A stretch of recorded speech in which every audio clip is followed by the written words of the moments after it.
Hello everyone, and welcome to my General Hospital official channel. I hope everyone is having a wonderful day. Before we begin, please hit the subscribe button and give this video a thumbs up. Spoilers for General Hospital: does Drew accuse Chase of stealing Willow's heroic role? According to General Hospital spoilers, Drew Cain might go after Harrison Chase for taking Willow Tate's place as savior. It would not be difficult for Drew to decide that he wants to be his ex's sole hero and take action to push Chase away. Recently, there has been a significant change on screen, with Chase at its core. Willow may be obsessed with Chase as the primary hero in her life because she has been staring at him with adoration. Naturally, Chase has never forgotten his affections for Willow and has previously played the heroic role for her. A part of Chase will always be attracted to Willow and their relationship. Willow may view Chase as the one who escaped, but Drew didn't end up being the man she had assumed him to be. Chase is advocating for Willow and creating a plethora of new opportunities. Trouble may be on the horizon if Willow is already drawn to Chase and is backing to this extent. In the upcoming weeks, Willow can become even more dependent on Chase and perhaps make it her goal to win him back. In any event, Chase provided Willow with the consolation she required and eventually confronted Michael Corinthos on her behalf. Chase has captured Willow's interest as well, since GH fans are witnessing him exhibit compassion as a heartthrob. Now that Willow has left him and crushed his hopes for their future together, you can guarantee Drew won't like that at all. If he witnesses Willow getting back together with Chase and becomes envious, Drew might not give up on fixing the harm. Even though Chase is currently Brooklyn Quartermain's husband, Drew is aware of how easily marriages in Port Charles may fall apart. Drew might become concerned that a love reunion between Chase and Willow is imminent. Drew won't accept that news, so how far will he go to avoid it? As he attempts to apply the brakes, will Drew attack Chase and his loved ones? If this continues, Chase might be the next target Drew threatens. Given his past behavior, Drew might start a blackmail scheme or perhaps stage a Chase frame-up. Now that deception is in danger due to a significant cover-up, Brooklyn might also become a target. Chase might still feel compelled to shield Brooklyn from Drew even if their marriage fails. Drew might even go so far as to jeopardize the happiness of Hamilton and Violet Finn off-screen. We wouldn't rule out Drew trying to set off Finn's relapse, or at least give the impression that he had one. In any case, Drew might choose to take back Willow's universe's top hero position. Drew might act and try to remove Chase from the picture if he thinks that he and Willow are becoming too close. According to General Hospital spoilers, Drew will revise his intentions as the plot develops, so pay attention. Stella and Kai bond, Michael manipulated, Britt punished. This week's General Hospital spoilers for August 11, 2025, are in. Fans might anticipate punishment for Britt Westbourne. Michael Corinthos is manipulated by Drew Cain. Stella Henry also exhorts Kai Taylor to defend Trina Robinson. Let's begin with Britt Westbourne, who is being treated like a spoiled prisoner at the Five Poppies Resort in Croatia for acting defiantly. It's unclear what the brunette is working on, but it's classified. Jack Brennan shifted the investigation's emphasis from Professor Henry Hank Dalton to the Five Poppies Resort, according to known information. Until she receives what she desires, Britt is refusing to work. But in the end, Pascal threatens. Britt is punished by the middle of the week. Jocelyn and Von Jax have reached the resort. Jocelyn didn't recognize Britt from the rear because of her large hat. Nonetheless, it is anticipated that Joss and Britt will soon meet. By Friday, Joss is frustrated and Jason Morgan is a man on a mission. The manipulation of Drew Cain he has called regarding an investigation into medical insurance fraud. This is not good for the hospital or Stella because she is assisting Martin Gray with an insurance issue. Additionally, Drew will meet Willow Tate. He will probably make a promise, even though she doesn't want to interact with him. The congressman most likely promises to return Willow's custody of her children. Michael is manipulated by Drew by the conclusion of the week. General Hospital spoilers for the week of August 11 indicate that Alexis Davis is considering taking legal action. Could she attempt to obtain Scout Kane's custody? Perhaps, but Molly Lansing Davis disagrees with her strategy nevertheless. Molly tries to talk sense into Drew's head later in the week. Still, it's likely that the congressman will follow his wishes regardless. Would his response to her request cause Molly to reconsider Alexa's course of action? Molly may not be aware of how awful Drew has gone because she hasn't spent as much time with him as other people. Carly Spencer will also face Marco Rios on the week of August 11, 2025. Harrison Chase is compelled to take someone into custody. He visits Willow once more later. Gio Palmieri is reassured by Rocco Falconeri. Brooklyn Quartermain and Dante Falconeri plan. Fans of Rory Gibson say he's the greatest GH recast ever? Rory Gibson, who played Noah Newman on The Young and the Restless until his last appearance 2 years ago, was rumored to be coming to General Hospital in April of this year. He has been on the ABC show for a while now, and some fans say he is the best recast on daytime TV ever. Support for Rory GH fans became very enthusiastic about Rory's potential to take Chad Duell's place as Michael Corinthos. They acknowledged that Chad wasn't a horrible actor but had chosen to step back for private reasons. When Robert Adamson, who played Michael Corinthos for a short time, made and then removed a comment about being passed over for the part, the buzz reached its apex. Soon after, there were suspicions that Rory Gibson would replace Michael. Interestingly, fans quickly realized that Rory was the one. He was unquestionably on the ABC show by May 21st, according to the news. Additionally, he quickly made a favorable impression on his supporters. Where did Rory's supporters begin? With all due respect to Chris McKenna's portrayal of Jack Brennan, there have been other recasts on GH throughout the years, but fans believe Rory Gibson to be the greatest in a long time. Two additional names that instantly come to mind are Emma Drake and Spencer Cassadine.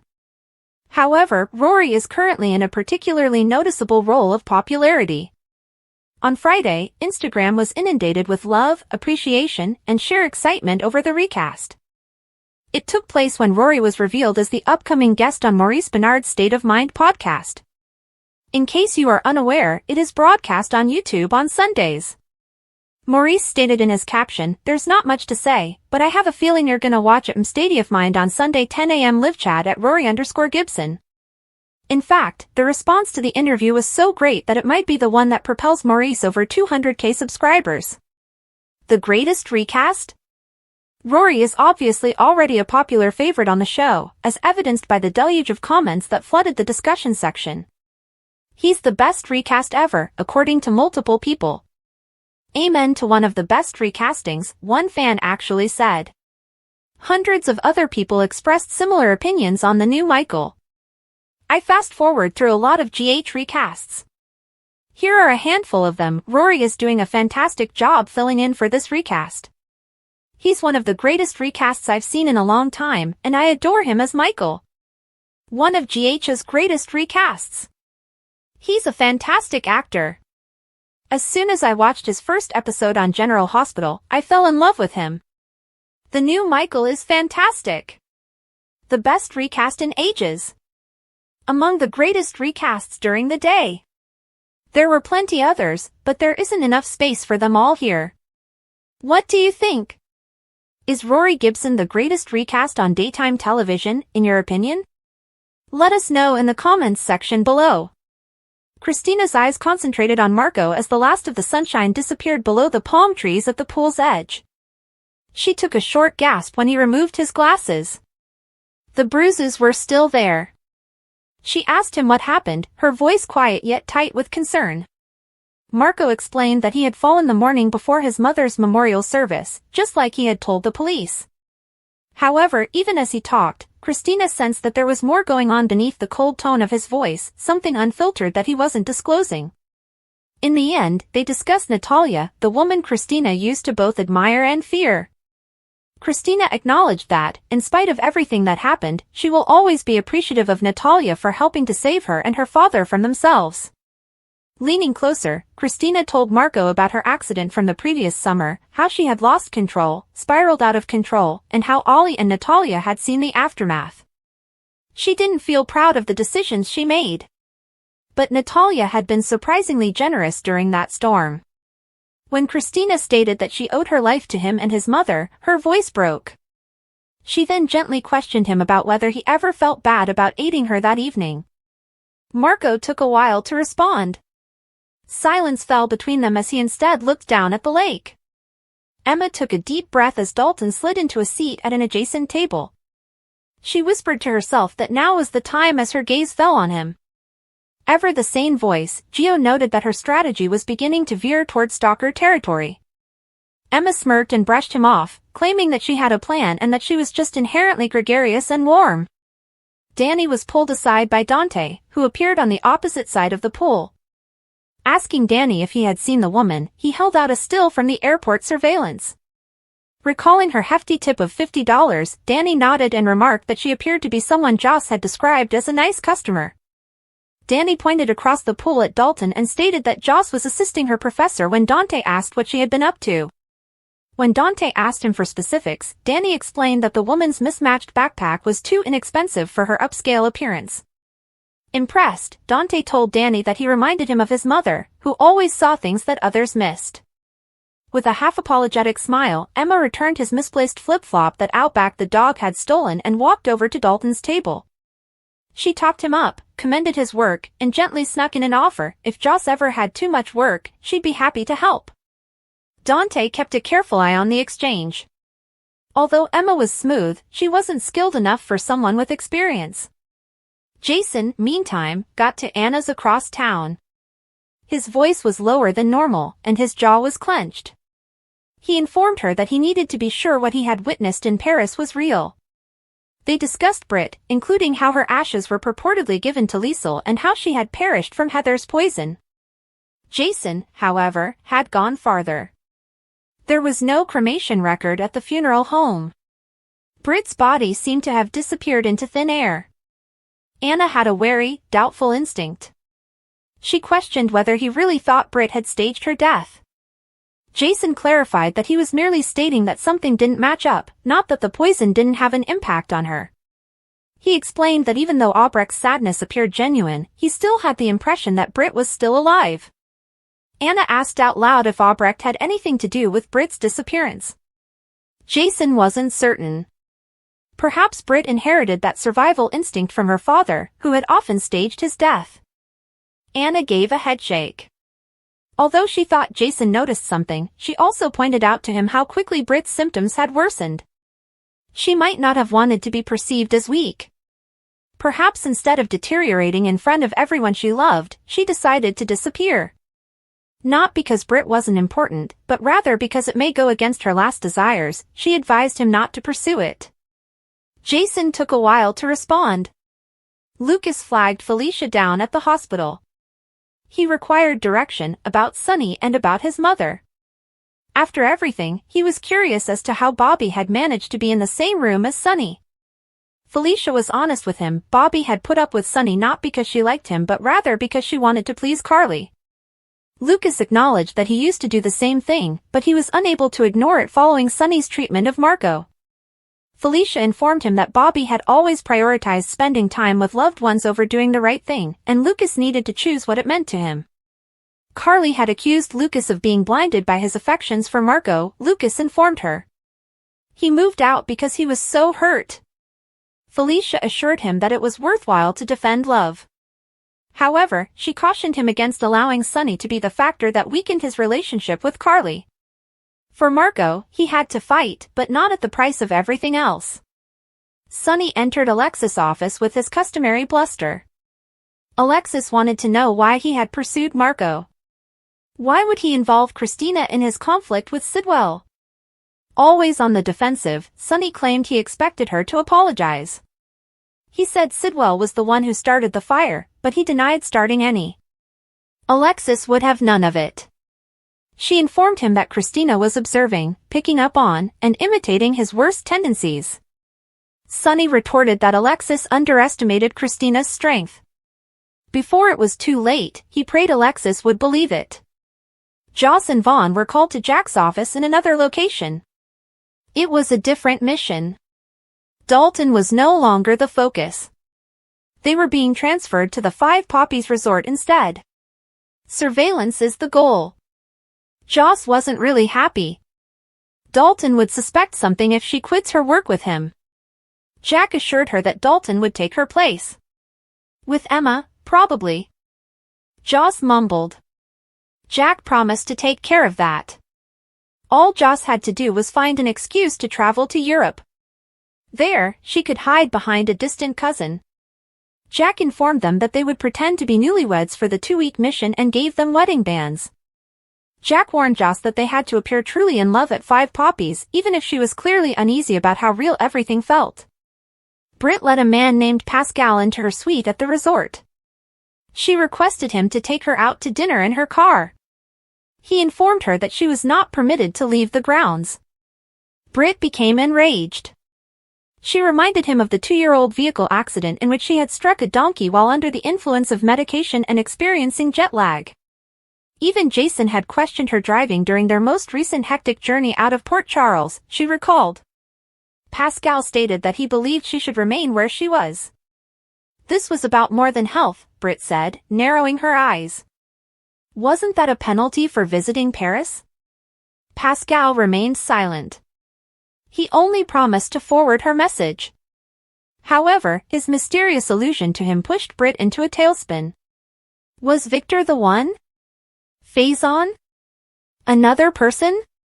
When Christina told Marco that others believed Sonny was involved in Natalia's death, her voice faltered back at the pool. Marco simply stated that he hadn't made up his mind, without revealing what he thought. Christina argued that Sonny was incapable of doing so. When Lucas got there in time, he asked Sonny if Christina was even aware of what he had done to Marco.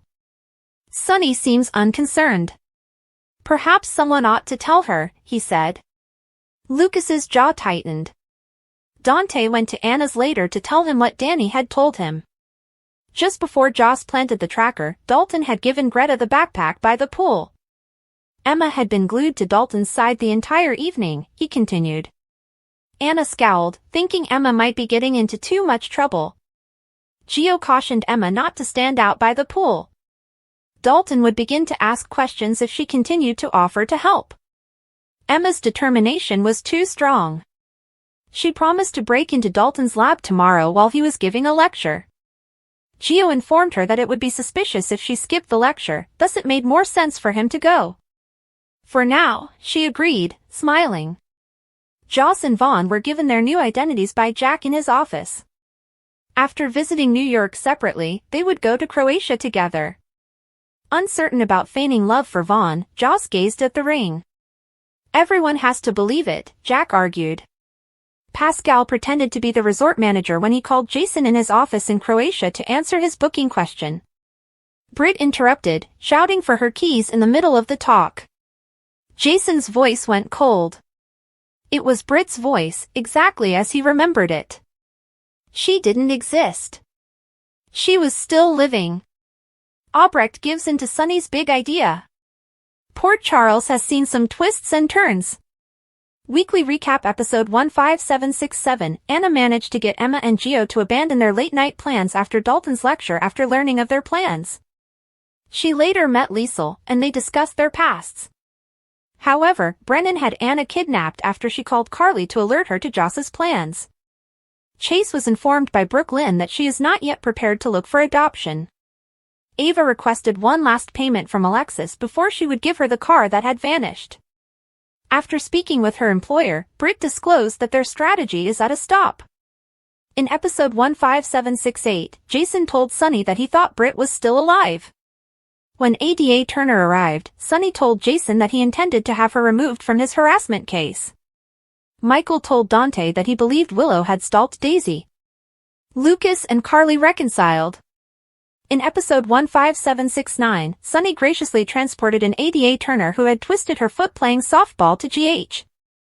While Danny urged his brother to meet Liesel, Liesel expressed her support for Corinthos Coffee and Jason reminded her to honor Rocco's parents' wishes. Dante and Laura spoke on how to proceed with Rocco. Michael and Chase had a conversation about Willow. Episode 15770 Ava asked Cody to meet her by the pool, where they shared a kiss, after she overheard Rick conversing with Elizabeth at GH. Sonny was told about Gio by Brooklyn. Laura and Jordan talked about Sidwell. Emma was adamant about entering Dalton's lab even after learning that the lecture had been cancelled. Lucy, Tracy, and Brooklyn all voted against Maxie calling the police regarding Sonny's shady investment and deception.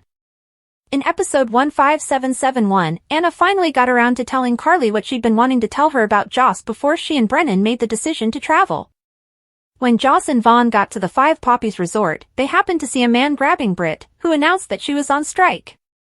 Knowing that Jason would also locate Joss, Anna told him he had to go find Britt. Albrecht spoke with Dante and Lulu, and Dante made it plain that he would stop at nothing to protect her from his son. After overhearing Portia asking about her relationship with Isaiah and Drew, Stella started the insurance claim process. Everyone in Port Charles is headed to the Five Poppies resort for the upcoming week. In episode 15772 of next week's breakdown, Anna cautions Jason. Vaughn and Jocelyn investigate the Five Poppies. Britt is in danger. Alexis muses over a legal strategy. Tracy feels let down by Cody. In episode 15773, Willow is met by Drew. Jason calls Alexis. Carly goes up to Marco. It is mandated that Chase make an arrest. Emma is adamant. Britt receives a reprimand in episode 15774. Anna asks Brennan for information. Elizabeth is briefed by Willow. Gio is reassured by Rocco. Drew makes a startling announcement. Brooklyn and Dante plan in episode 15775. Gio is encouraged by Michael. Stella exhorts Kai to defend Trina. Chase tells Willow. Molly attempts to talk sense into Drew's head. Jason is a man on a mission in episode 15776. Isaiah seeks guidance from Felicia. Curtis trembles.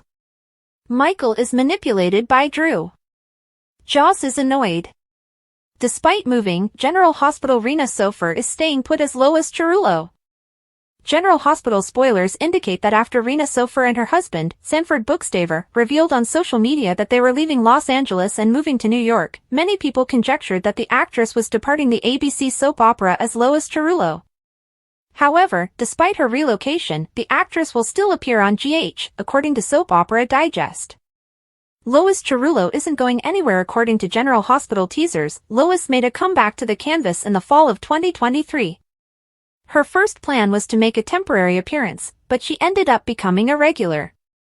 Having said that, a lot of the GH cast members currently travel to Los Angeles for filming, and according to SOD, Sofer intends to follow suit in order to continue working on the soap opera.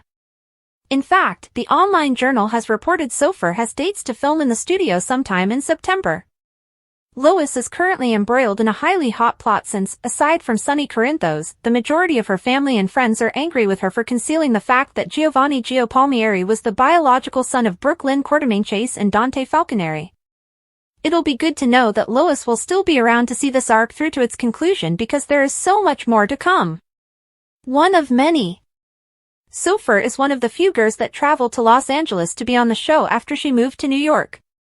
In addition to Rick Hurst, who resides in New Jersey but travels to Los Angeles for production, Kirsten Storms is relocating to Nashville, Tennessee, and will take a little break from Port Charles to settle in. The actress had her GH Canvas debut in 1993 as Lois, left in 1996, and returned with a bang in 2023. From 2013 to 2022, Sofer played Quinn Fuller on CBS's The Bold and the Beautiful. Are you glad that Lois is staying put? Spoilers for General Hospital. Will Willow tell Chase about the kidnapping? According to General Hospital spoilers, Willow Corinthos is debating whether or not to tell Harrison Chase that she abducted Daisy Corinthos Gilmore on July 4th, and Port Chuck is on the verge of a secret coming to light. Willow's remorse jeopardizes her tenuous reconciliation with Michael, who is unaware that both Drew Quartermain and Michael believe her involvement in the deed, motivated by Drew's plots that cost her Wiley and Amelia Corinthos. Can Chase keep quiet and can she trust him with her secret? Fans on Facebook are speculating about Willow's next action as her guilt over her rash abduction of Daisy to harm Michael, which was motivated by Drew's deceit and manipulation, continues to haunt her. After everything that has happened, one fan even said they believe Michael will hold it against Willow, driving her back into Drew's arms. Willow is unaware that Michael and Drew are putting the pieces of her July 4th antics together, but their suspicions are mounting. Chase, a devoted friend and astute police officer, notices her discomfort. Would Willow tell Chase about it in the hopes that he would keep it private? Does she run the risk of being exposed by confiding in him, or can he remain silent? Chase faces a moral conundrum. Chase's friendship and his work as a detective are at odds, particularly if Willow confesses. Given his ethics, GH fans question whether he will maintain her secret or feel obligated to expose it, especially since Michael is already sniffing around. Chase may be urged by Brooklyn Quartermain to keep Michael safe, but his previous sentiments for his ex-wife provide a different viewpoint. Will Chase protect Willow's confession, or will his badge compel him to do so, jeopardizing her tenuous salvation?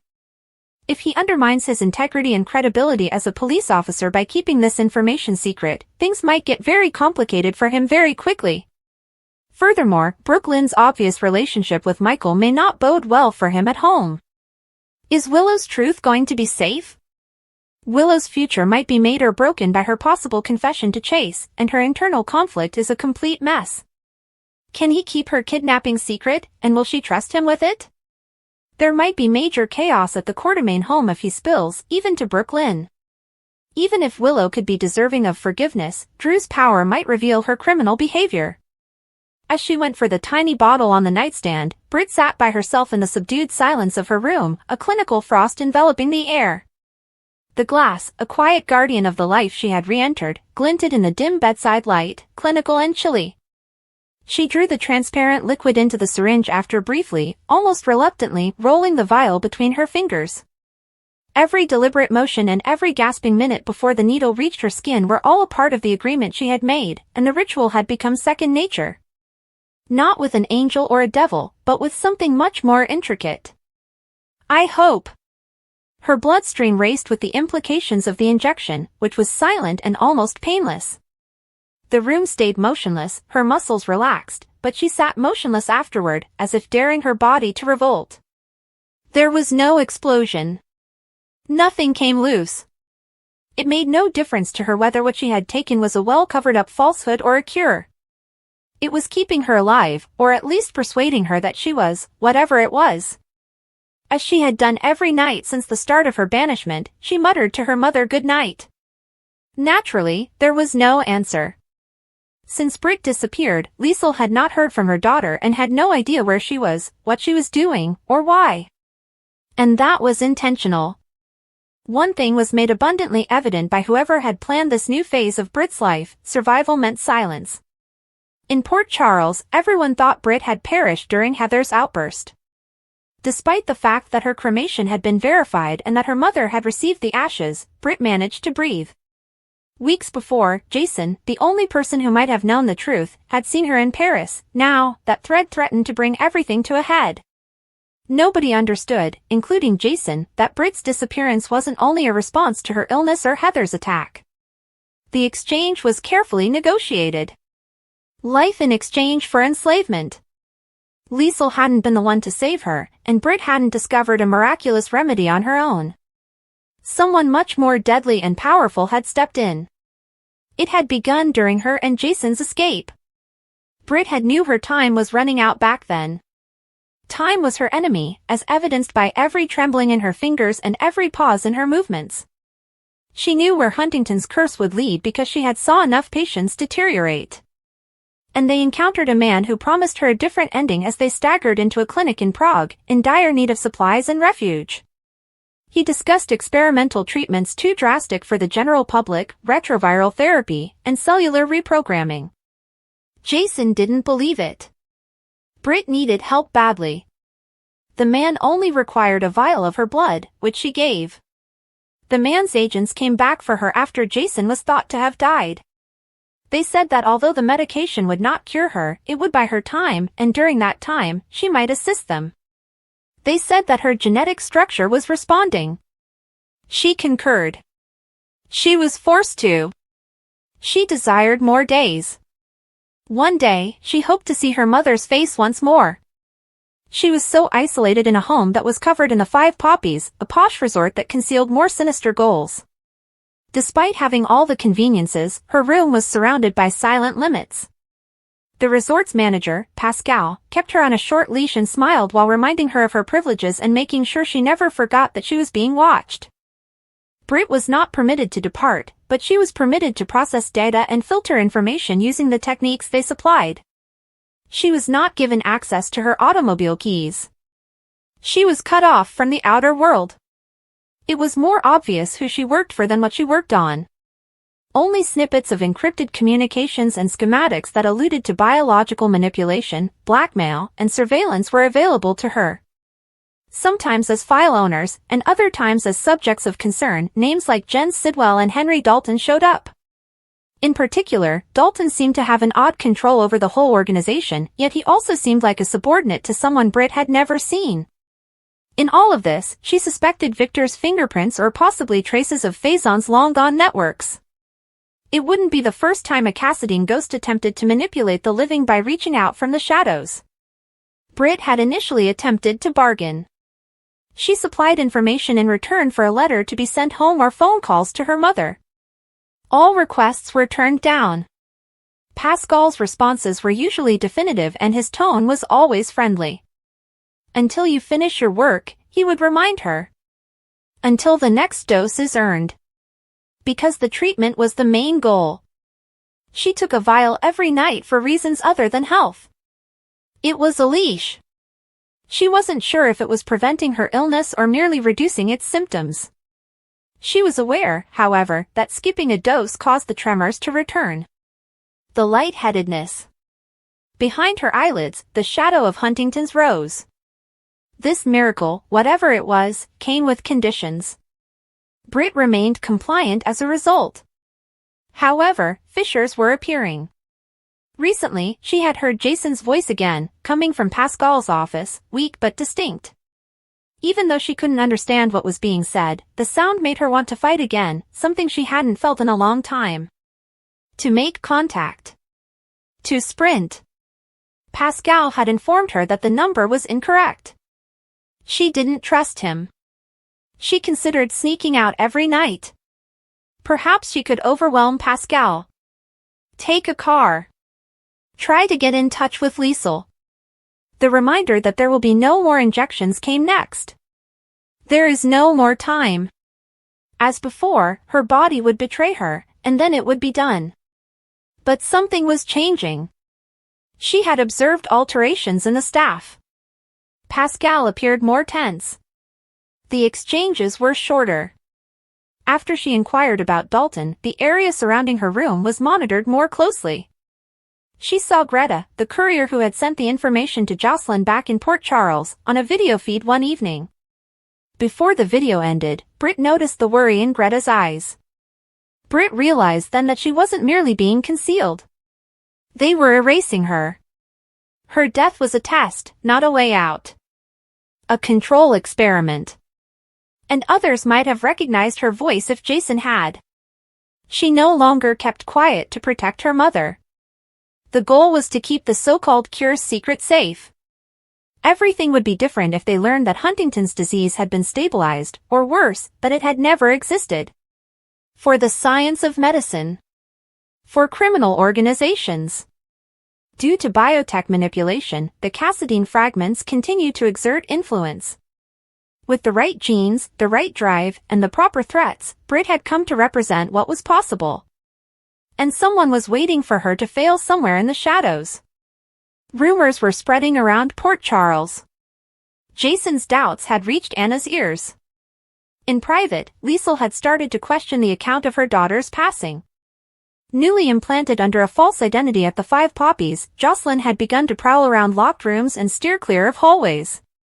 Even Vaughn, who was her fallback, was unaware of the truth at this time.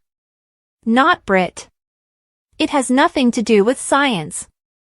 It had nothing to do with the trap they were all into. Since the remedy wasn't limited to Britt. It was a prototype. And everyone she had ever loved paid the price for testing it. Thanks for watching. If you like this video, so please don't forget to subscribe my channel and don't miss any update.